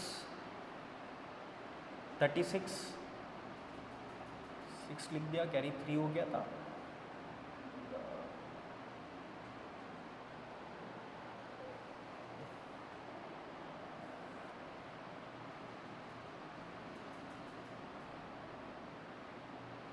ठीक है भाई, बराबर है। देन अगर हम इसको डिवाइडेड बाई कर लेते हैं, डिवाइडेड बाई यहाँ पे कितना हो जाएगा 115। इसको अगर हम लोग सॉल्व कर लें तो आप देखो यहाँ पे ये 4 और 6 हो जाएगा 10 और ये 5 हो जाएगा 15।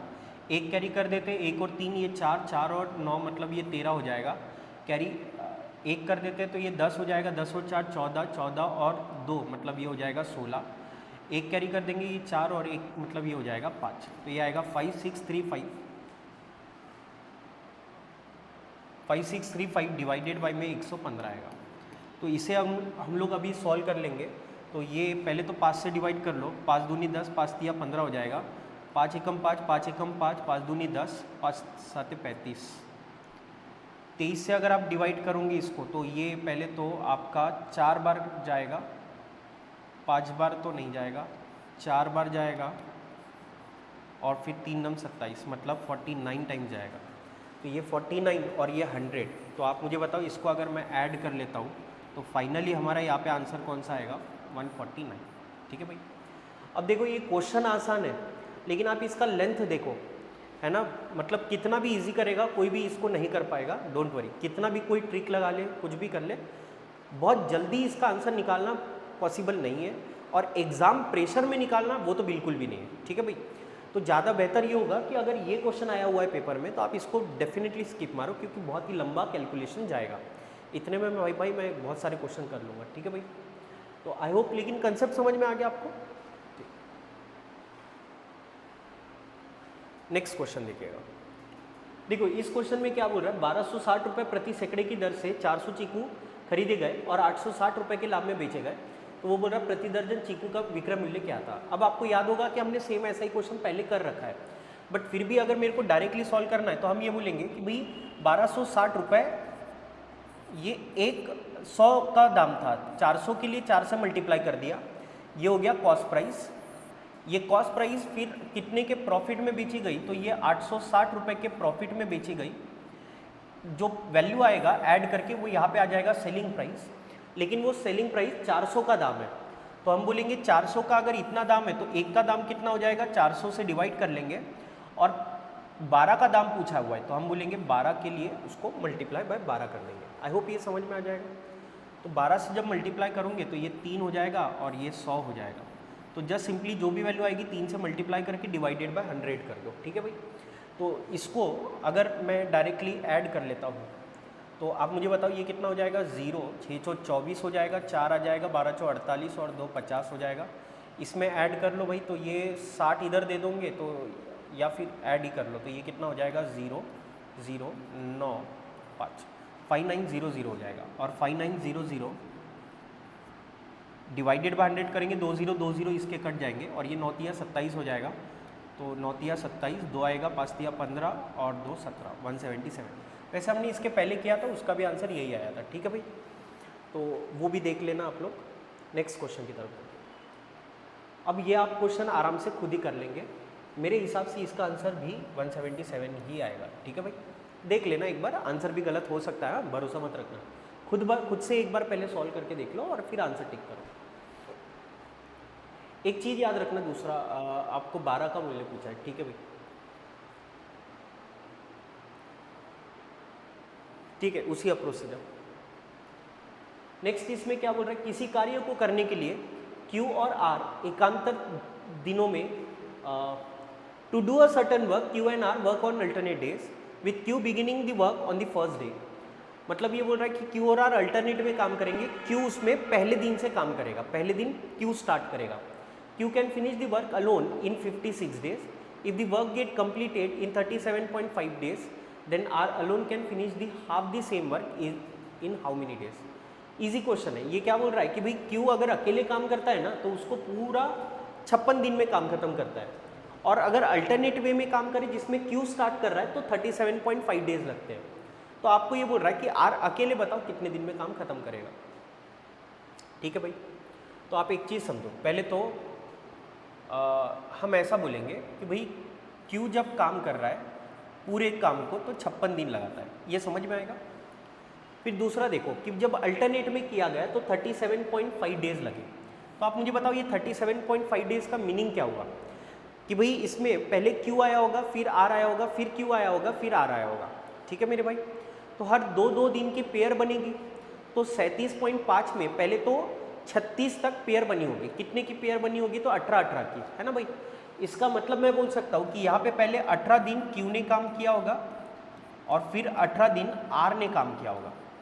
ठीक है भाई, अब 36 दिन तक हो गया, 37वें दिन कौन आएगा? तो वहाँ पे Q आएगा, मतलब फिर Q ने एक दिन काम किया होगा और फिर आधा दिन किसने काम किया था? R ने, इसीलिए यहाँ पे R आएगा। तो ये इस तरीके से टोटल वर्क हो जाएगा। अब ये वाला और ये वाला जो काम रहेगा वो कैसा रहेगा? इक्वल। आई होप समझ में आया। तो यहाँ पे देखो 18Q और ये Q, मतलब कितना हो गया? 19Q। ये 19Q इधर आके हो जाएगा माइनस। तो 56 में से 19 क्या कर देंगे? माइनस। पहले 20 माइनस कर लो, 36 हो जाएगा, एक जोड़ दो मतलब 37 हो जाएगा। तो ये हो जाएगा Q इंटू 37, मतलब Q का 37 दिन का काम 18 और 18.5, मतलब ये हो जाएगा 18.5 के R के काम के बराबर है। ये समझ में आएगा। तो 18 का डबल 36 होता है और वो 0.5, तो ये सीधा सीधा 2 बार कट जाएगा। तो आपको एक चीज़ समझ में आ रही होगी, Q बाय R का अगर हम लोग वैल्यू निकालें तो ये वैल्यू आएगा 1/2। ये समझ में आएगा। मतलब Q की कैपेसिटी 1 यूनिट है और R की कैपेसिटी 2 यूनिट है। अब आप एक चीज़ समझो, ये 1 यूनिट के हिसाब से काम करे तो 56 दिन लगाता है, R उसके डबल कैपेसिटी से काम कर रहा है, तो सीधी सी बात है उसको आधे समय लगेगा। उसको आधे समय मतलब कितना लगेगा? 28 दिन लगेगा, है ना भाई। अगर 2 यूनिट वो काम करता है तो 28 दिन में पूरा काम खत्म कर लेगा, लेकिन पूरा काम भी नहीं बोला है, हाफ दी सेम वर्क बोला है, मतलब और आधा काम करना है। पूरे काम को करने के लिए R को 28 दिन लगेगा, आधे काम को करने के लिए 14 दिन लगेगा। इसीलिए इस क्वेश्चन का करेक्ट आंसर कौन सा होगा? सी। आई होप ये समझ में आया। ठीक है भाई, इस क्वेश्चन को देखिएगा। देखो इस क्वेश्चन में क्या बोल रहा है? The population of a district is 3,84,000, मतलब एक डिस्ट्रिक्ट है, जिला है, उसकी संख्या है 3,84,000, जिसमें वो बोल रहा है कि 1,92,000 पुरुष है और 69% of the population is literate. If 53% male are literate then what percent of the female are illiterate. ठीक है भाई, तो आप पहले तो एक चीज़ समझो कि भाई 3,84,000, इसमें मेल कितने थे? मेल है आपके 1,92,000, 1,92,000। इसको कर देंगे माइनस, तो ये हो जाएगा आपका 0,0,0, ये हो जाएगा 2, 18 माइनस 9 मतलब ये 9 हो जाएगा और 1 आएगा। मतलब क्या आपको ये समझ में आ रहा है कि भाई एग्जैक्टली आधा आधा, मतलब मेल और फीमेल एग्जैक्टली सेम है। अब मेल और फीमेल अगर आधे आधे है, एग्जैक्टली सेम है, तो यहाँ पे अब मैं लिटरेट की बात करता हूँ, तो आप मुझे बताओ यहाँ पे मेल और यहाँ पे फीमेल की बात करते हैं। मुझे एक बात बताओ, मेल उसने बोला 69% of the population is literate and male कितने लिटरेट है, तो वो बोल रहा है 53%। ये 53% है। फीमेल कितने परसेंट रहेंगे कि टोटल अगर आप इसका लोगे ना तो ओवरऑल पॉपुलेशन कितना परसेंट लिटरेट है, तो उसने बोला है 69%। तो आप एक चीज़ समझो, जब ये सेम क्वांटिटी में होते हैं, मतलब मेल जितने हैं उतनी ही अगर फीमेल है, तो सीधी सी बात है मेरे भाई, जो एवरेज होता है, ये एवरेज वैल्यू है, जो एवरेज वैल्यू होता है वो इन दोनों का एग्जैक्टली मिडल वैल्यू होता है। तो जितने से ये कम होगा उतने से ये ज़्यादा होगा। तो पहले तो मुझे बताओ ये कितने से कम है, तो ये अगर हम देखें तो ये 16 से कम है, तो इधर 16 बढ़ा दो, तो 16 इसमें इंक्रीज कर देंगे तो ये हो जाएगा 5 और ये हो जाएगा आपका 8। मतलब फीमेल कितना परसेंट लिटरेट है, तो हम बोलेंगे 85%। इसीलिए इसका करेक्ट आंसर कौन सा होगा, बी। अब ये देखो, ये बहुत ही बकवास वाला क्वेश्चन था, ये हार्ड क्वेश्चन नहीं माना जाएगा। अगर आपका कंसेप्ट, ये कंसेप्ट पता है तो आप इजीली इसको है ना कर लोगे। देखो इस क्वेश्चन में क्या बोल रहा है, if at the same rate of interest in 2 year, मतलब 2 साल में रेट ऑफ इंटरेस्ट सेम था। आपको ये बोल रहा है कि भाई the simple interest is 42 rupees and the compound interest is 51 rupees, then what is the principal. ये तो बहुत ही आसान है मेरे भाई, 2 साल में सिंपल इंटरेस्ट। आप देखो ट्री डायग्राम अगर आपको पता होगी तो यहाँ पे हम लोग सिंपल इंटरेस्ट लिखते हैं, ये 2 साल का हो गया, और यहाँ पे एक एक्स्ट्रा में ब्याज आता है, वो ब्याज किसका होता है, इसका, ये कंपाउंड इंटरेस्ट रहेगा। तो आपको बोल रहा है 2 साल का जो सिंपल इंटरेस्ट है ना वो 42 है, मतलब ये और ये मिला के टोटल 42 है। मतलब 1 साल में जो ब्याज मिला होगा वो 21 रुपये मिला होगा, क्योंकि सिंपल इंटरेस्ट हर साल सेम होता है। तो अगर ये 21 है तो ये भी 21 रहा होगा। और यहाँ पे टोटल कंपाउंड इंटरेस्ट, मतलब ये पूरा मिला के अगर आप देखोगे ना मेरे भाई, तो ये आपको 51 दिया हुआ है। तो आप मुझे बताओ ये 21 21 42 था, 42 इसमें से माइनस कर लेते हैं तो ये यहाँ पे एक्स्ट्रा में कितना आएगा, 9 रुपये। अब आपको ये पूछ रहा है बताइए प्रिंसिपल कितना था, तो मेरे भाई ये बहुत ही आसान क्वेश्चन हो गया। कैसे आसान हो गया मैं आपको बताता हूँ। देखो इनका जो रिलेशन रहेगा सेम रिलेशन इनका रहेगा, मतलब हम ये बोलेंगे कि P/21 must be equals to 21/9। ये समझा मेरे भाई, जो इनका रेशो आएगा वही रेशो इनका होगा, क्योंकि रेट ऑफ इंटरेस्ट कैसा रहेगा, सेम रहेगा। तो जस्ट सिंपली सॉल्व कर लेंगे, ये 3 से 3 बार कटेगा, ये 3 से 7 बार कटेगा, फिर 3 से ये 7 बार कटेगा। तो आप मुझे बताओ प्रिंसिपल कितना रहेगा मेरे भाई, 49 रुपीज़। इसीलिए हम बोलेंगे इसका करेक्ट आंसर कौन सा होगा, 49। आई होप ये समझ में आया, ठीक है। तो ये बहुत ही आसान क्वेश्चन था। नेक्स्ट क्वेश्चन देखिए, यहाँ पे बोल रहा है a medicine has 60% स्टन्स S and 40% स्टन्स T. If the cost price of S increase from 30 to 40 rupees per unit and the cost price of T decrease from 20 to 30 per unit, then the cost price of medicine will increase by how much percent? तो देखो ये तो कम्मे बम method से हो जाएगा। अब कम्मे बम मेथड क्या है तो वो आपको थोड़ा सा मैं समझा देता हूँ। आप देखो कि भाई यहाँ पे हम S की बात करते हैं, यहाँ पे T की बात करते हैं, और ये ओवरऑल या फिर आप बोलो टोटल, ठीक है भाई।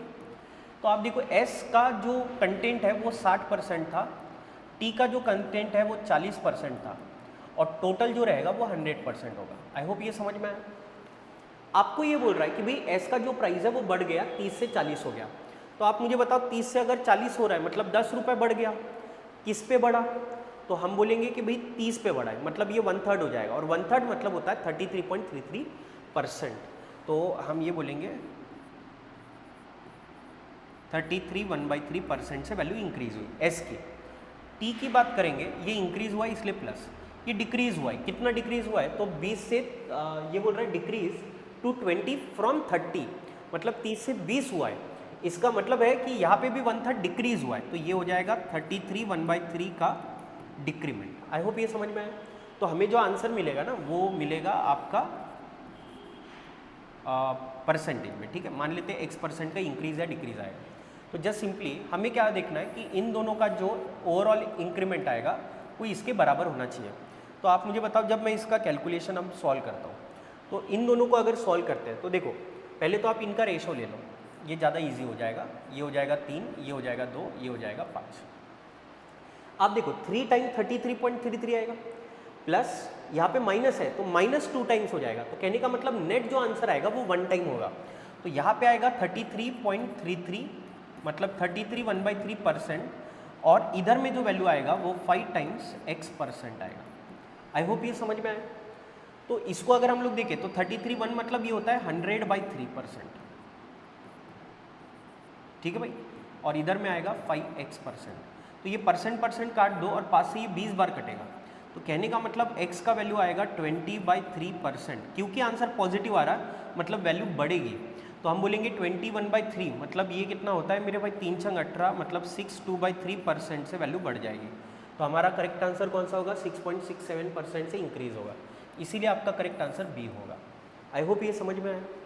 ठीक है, इस मेथड को हम बोलते हैं कम में बम मेथड, ये ध्यान में रखना।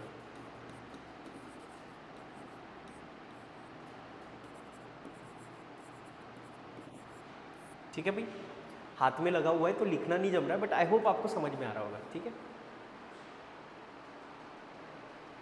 Next question, the population of a district is 3,85,000, out of which 1,68,000 are male. आप मुझे एक बात बताइए, 1,68,000, ठीक है भाई, बाद में बोल रहा 52% of the population is literate, if 21% are male literate, then what percent of female are literate. ये सेम हमने क्वेश्चन इसके पहले अभी किया हुआ है, तो आप एक काम करिएगा, इस क्वेश्चन को आप ट्राई कर लीजिएगा, है ना भाई।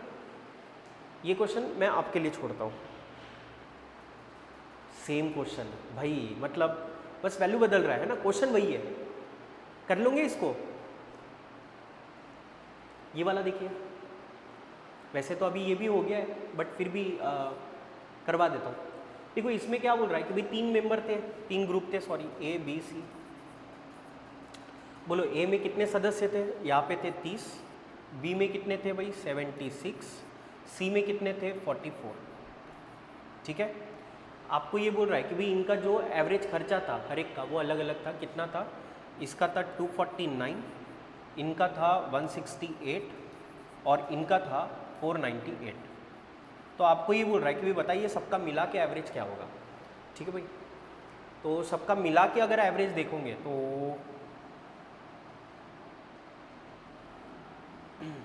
कैसे निकाला जाएगा, तो आप एक चीज़ समझिएगा, इनका मुझे कंप्लीट एवरेज निकालना है, तो आप डेविएशन लगा दो। डेविएशन लगाओगे 150 कॉमन निकाल लो, तो 150 अगर कॉमन निकाल लोगे तो यहाँ पे -1 एक्स्ट्रा में बचेगा। 150 में से 168 माइनस करोगे तो ये कितना बचेगा भाई आपका 170, तो 30 और 50 मतलब 80 और 2 82 विथ माइनस साइन, तो -82 आएगा। और यहाँ पे अगर आप देखोगे तो ये तो सीधा सीधा 500 ही है, ऐसा मान के चलो, तो 500 में से मतलब ये 250, तो 248 बचेगा। ठीक है भाई, तो इसको अगर हम लोग सॉल्व करें एक्स्ट्रा कैलकुलेशन कैसे आएगा, तो हम लोग बोलेंगे 30 × -1 मतलब ये हो जाएगा -30 प्लस -82 × 76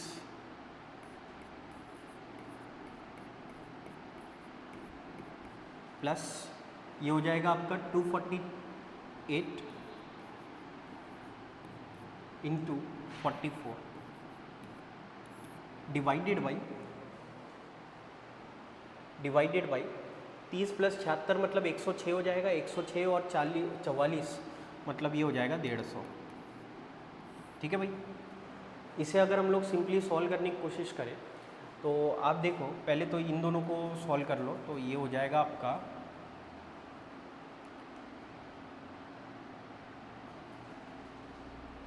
अगर आप 3 से डिवाइड करो तो ज़्यादा बेहतर हो जाएगा। वैसे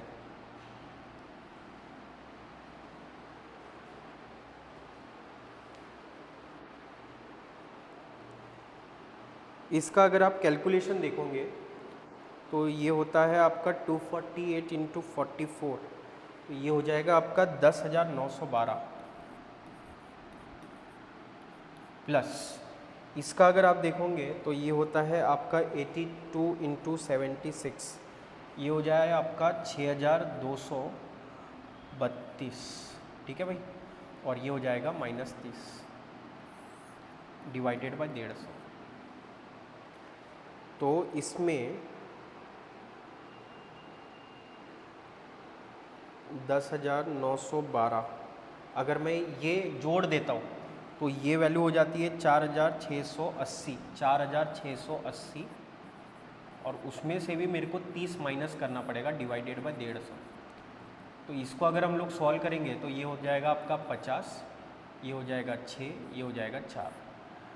15 से डिवाइड करते हैं, 15 × 3 45 हो जाएगा, एक बचेगा 15 × 1 15, ये 310 हो जाएगा। ये एक्स्ट्रा एवरेज आपका 310 आ रहा है और ये 250 है, तो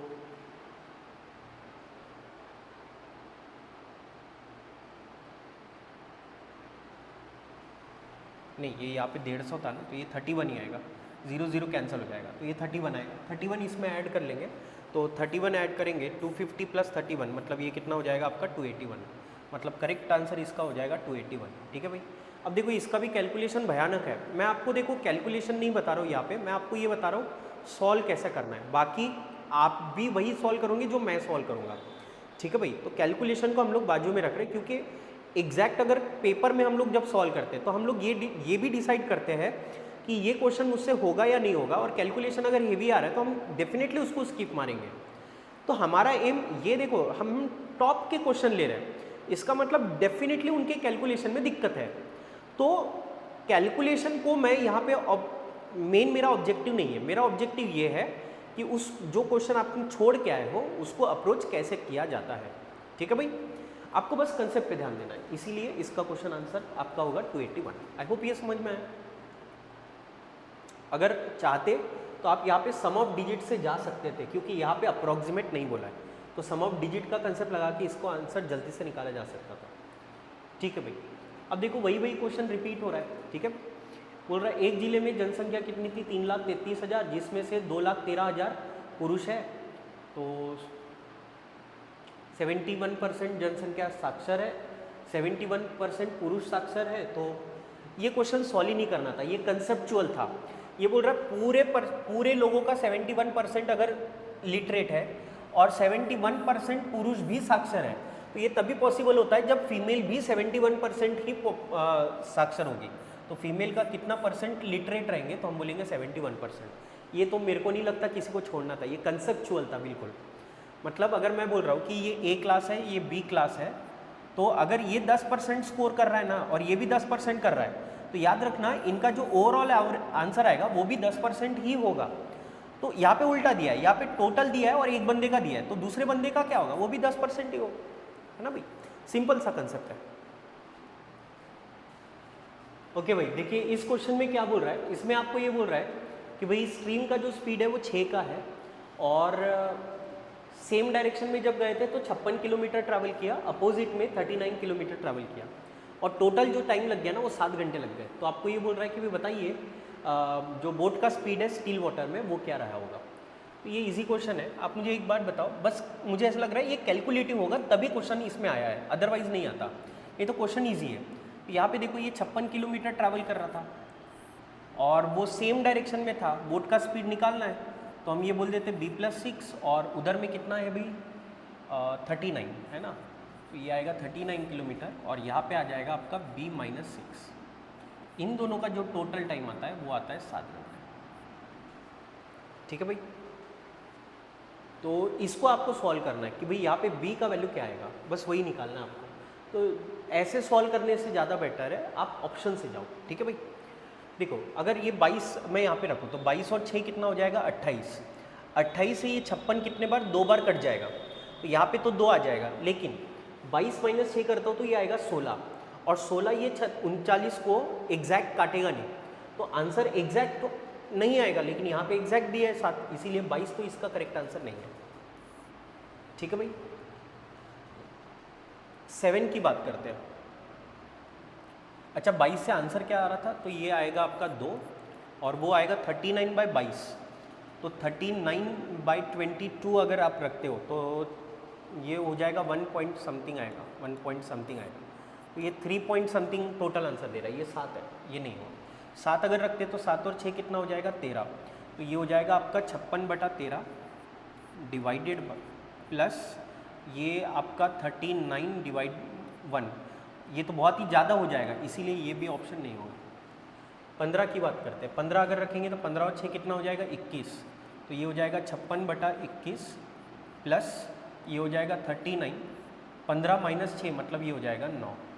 तो इसको अगर हम लोग सॉल्व करें तो 7 से ये 3 बार कटेगा, 7 से ये 8 बार कटेगा, 3 से ये 3 बार कटेगा, 3 से ये 13 बार कटेगा, 18 और 8 और 13 अगर ऐड करें तो ये कितना हो जाता है आपका 21, डिवाइडेड बाई में 3 आएगा, और 3 से ये कितने बार कटेगा 7 बार।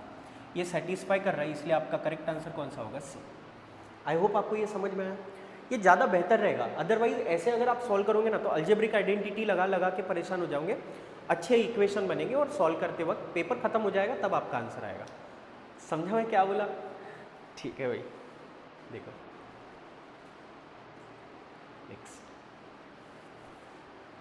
क्या बोल रहा है भाई इसमें बोल रहा है अजीत और बीमल किसी कार्य को क्रमशः 5 दिन और 8 दिनों में पूरा कर सकते हैं, जबकि चंदन उसी कार्य को 12 दिन में नष्ट कर सकता है।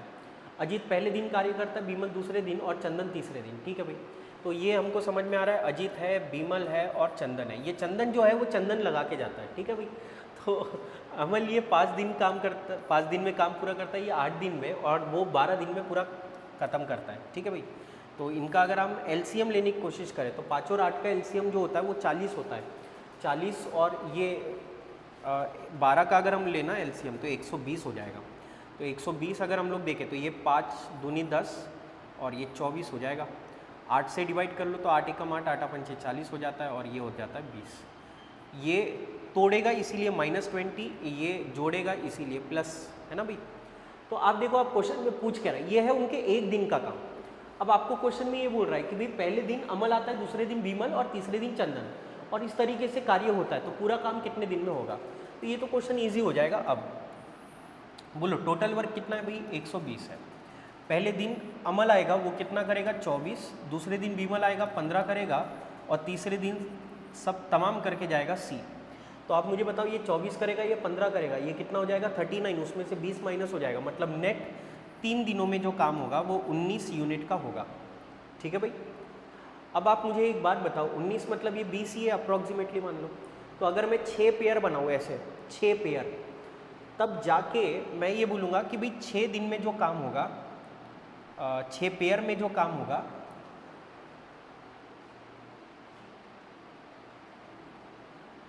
पहली बार कार्य पूरा होने में कितने दिन लगेंगे। तो वो बोल रहा है कि भाई काम पूरा होने में कितना दिन लगेगा, वही निकालना बेसिकली हमको। तो आप मुझे एक बात बताओ, यहाँ पे अगर मैं, ये हो गया आपका 19 यूनिट का काम, तो आप मुझे एक बात बताओ, नेक्स्ट 3 दिन में फिर 19 यूनिट का हो जाएगा, फिर नेक्स्ट 19 दिन का हो जाएगा, फिर 19 दिन का हो जाएगा। तो ऐसे अगर मैं बोलूँ तो यहाँ पे 19 19 19 ये हो जाएगा 38, ये हो जाएगा 38, मतलब 76। 76 में 20 जोड़ दो तो ये हो जाएगा आपका 95। यहाँ तक 95 यूनिट का काम हो चुका। तो आप मुझे एक बात बताओ, 95 यूनिट तो हो चुका है। अब इसमें अगर मैं 19 जोड़ता हूँ तो ये 5 और 9 14 और 1 कैरी करेंगे तो ये हो जाएगा आपका 114। ठीक है भाई, लेकिन मुझे ऐसा लगता है यहाँ पे आपने थोड़ा सा डिटेल में करना पड़ेगा। ठीक है, मैं समझाता हूँ कैसे। तो आप मुझे बताओ, यहाँ पे 24 यूनिट पहले होगा, फिर 15 यूनिट होगा। तो आप देखो काम ना यहीं पे ख़त्म हो जाएगा। यहाँ तक 95 यूनिट हुआ, जैसे ही 24 यूनिट हो जाएगा तो 24 यूनिट में ही वो 120 यूनिट ख़त्म कर लेगा। या फिर अच्छा, काम कितने दिन हुआ है? तो ये 3 दिन 3 दिन 3 3 3 1 2 3 4 5 5 दिया 15 दिन, तो यही हो गए। यहाँ पे आएगा 16 दिन और इधर में आएगा 17 दिन। लेकिन आपको क्वेश्चन में ये बोल रहा है कि भाई बताइए पहले बार में ही काम कितने दिन में खत्म हो जाएगा। ये क्वेश्चन है ऑब्जेक्शनेबल। ठीक है, क्यों ऑब्जेक्शनेबल है? देखो, मैंने इसमें अपने तरफ से कुछ भी एडअप नहीं किया हो। इस क्वेश्चन में अगर आप देखोगे ना तो इंग्लिश में और हिंदी में कुछ और बोल रहा है। इंग्लिश में वो बोल रहा है कि भाई Ajit works on 1 day, first day नहीं बोला है। यहाँ पे बोल रहा है 2 डेज, मतलब बीमल ने 2 दिन काम किया और फिर चंदन 3 दिन काम कर रहा है। जबकि यहाँ पे अगर आप देखोगे तो यहाँ पे आपको बोल रहा है कि भाई पहले दिन अजीत काम करता है, फिर बीमल काम करता है और तीसरे दिन फिर चंदन काम करता है। तो ये 2 अलग अलग इंटरप्रिटेशन है। लेकिन फिर भी अगर हम ऐसे भी अगर मान लो सॉल्व करते हैं तो भी इसका आंसर यहाँ पे मतलब 15-16 दिन तो लगेंगे ही लगेंगे। जैसे यहाँ पे अगर हम लोग देखें तो ये कितनी पेयर बन गई थी आपकी, 1 2 3 4 5। तो यहाँ पे 5 दिया 15, मतलब 15 दिन तो लगेंगे ही लगेंगे। 16 और 17 मतलब 16 समथिंग आंसर आएगा इसका। ठीक है भाई, तो एग्जैक्ट आंसर नहीं बता रहा हूँ, लेकिन 16 समथिंग आंसर इसका आएगा। तो वैसा तो कोई ऑप्शन दिया ही नहीं है, तो इसीलिए मैं इस क्वेश्चन को अभी स्किप मार रहा हूँ। बट आई होप आपको ये समझ में आ जाएगा, क्योंकि यहाँ तक अगर आप देखोगे ना तो 95 यूनिट का काम हो चुका है और 95 में जब आप 24 ऐड कर लोगे तो ये हो जाएगा आपका 9 और ये हो जाएगा 11, 119 यूनिट होगा। एक यूनिट का काम बचा रहेगा जो उसके नेक्स्ट डे पे हो जाएगा। तो ये 15 दिन हुआ, ये 16 और नेक्स्ट डे पे एक काम बचा रहेगा, तो वो हो जाएगा आपका, मतलब एग्जैक्ट आंसर बताना चाहूँ तो ये हो जाएगा 16, एक यूनिट का काम बचा रहेगा। कौन काम कर रहा है भाई? वो 15 यूनिट वाला, मतलब डिवाइडेड बाय में 15 आएगा। तो ये इसका करेक्ट आंसर होना चाहिए। ठीक है भाई। ईंधन की कीमत क्रमागत 3 महीनों में 25%, 15%, 45% कम की गई, लेकिन चौथे महीने में 65% वृद्धि की गई। तो चौथे महीने में ईंधन की कीमत में उसकी मूल कीमत की तुलना में कितने प्रतिशत की वृद्धि की और कमी हुई? ठीक है भाई। तो ये बोल रहा है नेट बताओ क्या होगा, मतलब नेट इफेक्ट क्या होगा, इंक्रीमेंट डिक्रीमेंट क्या होगा, ऐसा। तो आप एक चीज़ समझो कि भाई पहले 25% बढ़ाया, फिर 15% बढ़ाया, फिर 45% कम किया गया, तो और लास्ट में 65% इंक्रीमेंट किया गया। तो पहले तो ये जो दो डिक्रीमेंट किए गए इन्हीं का वैल्यू निकाल लेते हैं। तो वो कैसे निकालेंगे? तो डिस्काउंट का फॉर्मूला लगा लो, 25 + 15 और -25 × 15 डिवाइडेड बाय 100। तो ये 25 से ये 4 बार कट जाएगा, तो ये हो जाएगा 40 और ये हो जाएगा -15/4। ठीक है, ये हो जाएगा 160। 160 में से 15 माइनस करेंगे तो ये 145 हो जाएगा डिवाइडेड बाय 4। तो इतने % का डिस्काउंट मिला, मतलब 2 साल में। फिर 45% और उधर वो बढ़ाया हुआ है, तो हम उसका इफेक्टिव निकाल लेते हैं। तो ये हो जाएगा 45 का डिस्काउंट और यहाँ पे आ जाएगा 65। ये हो जाएगा -45 × 65 डिवाइडेड बाय 100। ठीक है भाई। इसको अगर हम लोग सॉल्व करते हैं तो ये 5 से 5 9 45 हो जाएगा, ये 5 से 20 बार जाएगा, ये 5 से 13 बार जाएगा, ये 5 से 4 बार जाएगा। तो इसको अगर हम लोग सॉल्व करते हैं तो ये हो जाएगा 20 माइनस ये 117 डिवाइडेड बाय 4 हो जाएगा। तो ये हो जाएगा 80। 80 मतलब इधर में 20 और वो 17, मतलब -37/4%। तो यहाँ से इफेक्टिव आया था -145/4%, ये डिक्रीमेंट हुआ और इधर भी डिक्रीमेंट ही हो रहा है। अब इनका इफेक्टिव अगर निकालेंगे तो वो भी डिक्रीमेंट ही होगा, तो डिक्रीज़ ही आंसर आएगा पहली बात।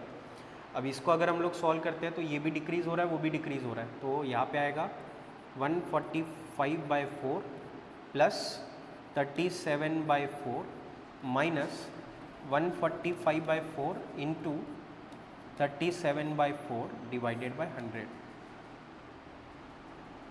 Divided by 100। इसे अगर हम लोग सॉल्व करेंगे तो ये दोनों को सॉल्व कर लो, तो 5 और 7 ये 12 हो जाएगा, 2 आएगा, एक कैरी कर दोगे 8, मतलब 182 हो जाएगा। ये हो जाएगा 182 डिवाइडेड बाय 4 और इधर में सॉल्व करेंगे माइनस, तो ये हो जाएगा आपका 145 × 37 डिवाइडेड बाय 16 × 100। ठीक है। तो अब मेरे को अप्रॉक्सीमेट आंसर निकालना है, तो आप एक चीज़ समझो, 4 से तो पहले इसको कैंसिल आउट कर दो।